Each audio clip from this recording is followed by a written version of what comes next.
अंत में द्रोण ने क्रोध में आकर एक अत्यंत पैना बाण चलाया। वह पांचाल कुमार के प्राण ही ले लेता यदि सात्विकी का बाण उसे बीच में ही पुनः न काट देता।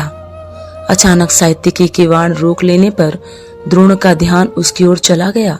इसी बीच पांचाल सेना के रथ सवार धृष्टद्युम्न को वहां से हटा ले गए, परंतु सात्विकी भी कोई मामूली वीर नहीं था।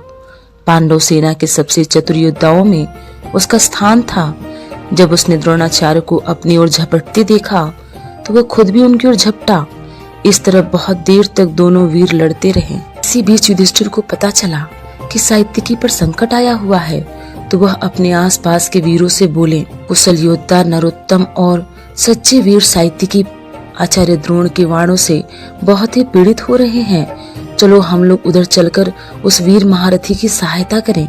इसके बाद वह धृष्टद्युम्न से बोले, द्रुपद कुमार, आपको अभी जाकर द्रोणाचार्य पर आक्रमण करना चाहिए, नहीं तो डर है कि कहीं आचार्य के हाथों सात्विकी का वध न हो जाए। युधिष्ठिर ने द्रोण पर हमला करने के लिए धृष्टद्युम्न के साथ एक बड़ी सेना भेज दी। समय पर कुमुक के पहुंच जाने पर भी बड़े परिश्रम के बाद ही सात्विकी को द्रोण के फंदे से छुड़ाया जा सका। इसी समय श्री कृष्ण के 5 जन्य की ध्वनि सुनाई दी। वह आवाज सुनकर युधिष्ठिर चिंतित हो गए। इस घड़ी अर्जुन की सहायता को चले जाओ। इतना कहते कहते युधिष्ठिर बहुत ही अधीर हो उठे। युधिष्ठिर के इस प्रकार आग्रह करने पर सात्विकी ने बड़ी नम्रता से कहा, युधिष्ठिर, द्रोण की प्रतिज्ञा तो आप जानते ही हैं, अतः आपकी रक्षा का भार हमारे ऊपर है। महाराज, वासुदेव और अर्जुन मुझे यह आदेश दे गए हैं और मुझ पर भरोसा करके यह भारी जिम्मेदारी डाल गए हैं। मैं उनकी बात को कैसे टालूं?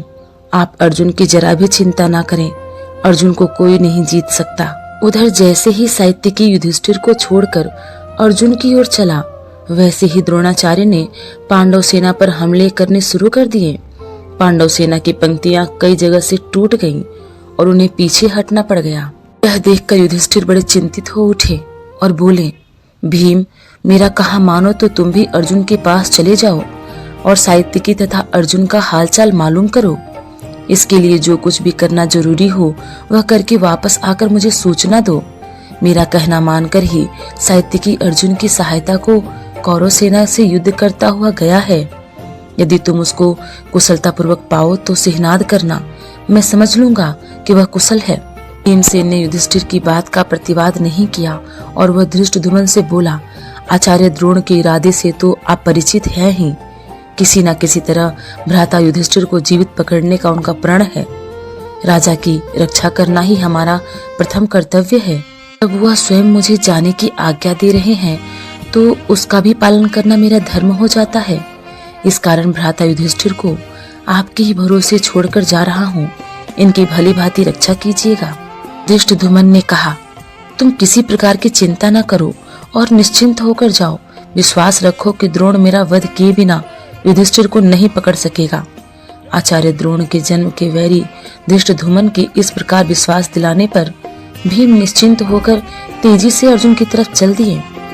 जितने भी सैन्य दल मुकाबला करने आए उन्हें मारता गिराता हुआ भीम अंत में उस स्थान पर पहुंच गया जहां अर्जुन जयद्रथ की सेना से लड़ रहा था। अर्जुन को सुरक्षित देखते ही भीमसेन ने सिहनाद किया। भीम का सिहनाद सुनकर श्री कृष्ण और अर्जुन आनंद के मारे उछल पड़े और उन्होंने भी जोर से सिहनाद किया। इन सिहनादों को सुनकर युधिष्ठिर बहुत ही प्रसन्न हुए। उनके मन से शोक के बादल हट गए। उन्होंने अर्जुन को मन ही मन आशीर्वाद दिया। वह सोचने लगे, अभी सूरज डूबने से पहले अर्जुन अपनी प्रतिज्ञा पूरी कर लेगा और जयद्रथ का वध करके लौट आएगा। हो सकता है जयद्रथ के वध के बाद दुर्योधन आदि संधि कर ले। इधर युधिष्ठिर मन ही मन शांति स्थापना की कामना कर रहे थे और उधर मोर्चे पर जहां भीम, सात्विकी और अर्जुन थे वहां घोर संग्राम हो रहा था। थोड़े ही समय में जिस स्थान पर अर्जुन और जयद्रथ का युद्ध हो रहा था, दुर्योधन भी वहां आ पहुंचा, मगर थोड़ी ही देर में बुरी तरह हार कर मैदान छोड़कर भाग खड़ा हुआ। इस भांति उस रोज कई मोर्चों पर जोर से युद्ध हो रहा था। द्रोण ने कहा, बेटा दुर्योधन, तुम्हें हिम्मत नहीं हारनी चाहिए। तुम जयद्रथ की सहायता के लिए जाओ और वहाँ जो कुछ करना आवश्यक हो वह करो। आचार्य के कहने सुनने पर दुर्योधन को सेना लेकर फिर से लड़ाई के लिए उस मोर्चे पर चला गया जहाँ अर्जुन और जयद्रथ में जोरों की लड़ाई हो रही थी। उस दिन भीम और कर्ण में जो युद्ध हुआ वह एक रोमांचकारी घटना के रूप में वर्णित है। भीमसेन उत्तेजना और उग्रता की प्रतिमूर्ति सा दिखाई दे रहा था। कर्ण जो कुछ करता धीरज और व्यवस्था के साथ शांत स्वभाव से करता, किंतु भीम को तो थोड़ा सा भी अपमान असहाय हो जाता था। दोनों ही बड़े वीर थे। वे एक दूसरे पर झपट कर आघात करने लगे। भीमसेन को उस समय पिछले घोर अपमानों, यातनाओं और मुसीबतों की याद हो आई जो उसे उसके भाइयों और द्रौपदी को पहुंचाई गई थी। प्राणों का मोह छोड़कर वह लड़ने लगा। उस समय भीमसेन का घावों से भरा हुआ शरीर धधकती हुई आग सा प्रतीत हो रहा था। कर्ण और भीम के युद्ध में इस बार भीमसेन के रथ के घोड़े मारे गए, सारथी भी कटकर गिर पड़ा, रथ टूट फूट गया और धनुष भी कट गया।